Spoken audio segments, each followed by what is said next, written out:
Hello and welcome to a new episode of 4 Minutes of History, Art and Culture in Vienna with your virtual city guide, King Ferrandina-Gouriou.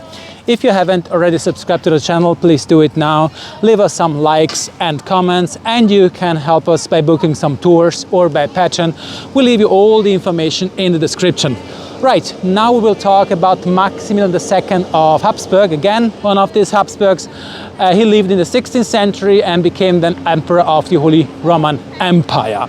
He was the son of Ferdinand I, the one who brought us the Lipizan horses, the Spanish horses. So we do have a Spanish riding school of horsemanship here in Vienna. This Maximilian was born in Vienna. The first emperor was born in Vienna. He died in Germany and he was then laid in Prague like his father too.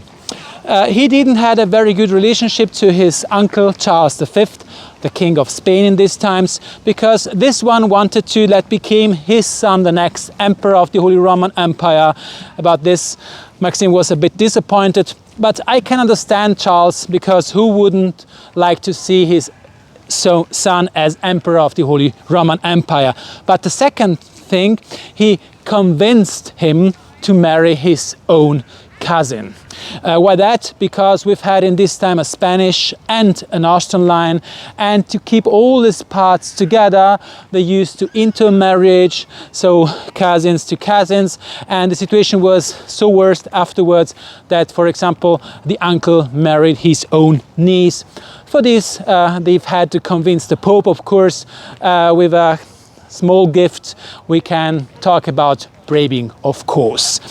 This Maximilian was living in the middle of the Reformation and Counter-Reformation, and he would maybe become a Protestant if he wouldn't have made a vow to his father that he would never become Protestant or Lutheran, and he couldn't never be elected as Emperor of the Holy Roman Empire if he would change his belief from the Catholic to the Lutheran belief.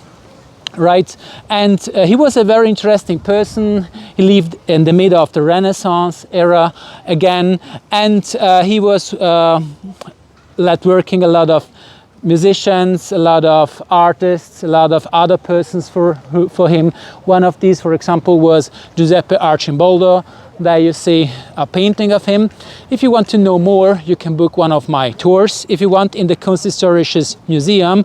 And I was talking about an elephant was seen in the city downtown of Vienna. This was history in another episode, of course, because he was the one who brought an elephant to Vienna in this time. So it would be still nowadays pretty weird to see an elephant in the middle of Vienna, and try to imagine in the 16th century for those people.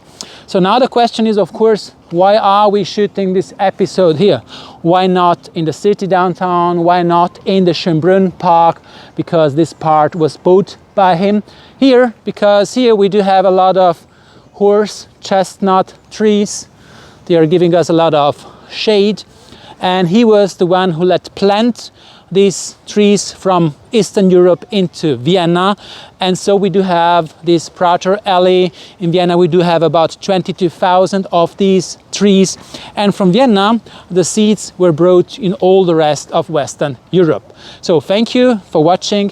If you didn't know that, please leave me a comment down, and we see us then next week for the next episode of 4 Minutes of History, Art and Culture in Vienna. Thank you very much and goodbye.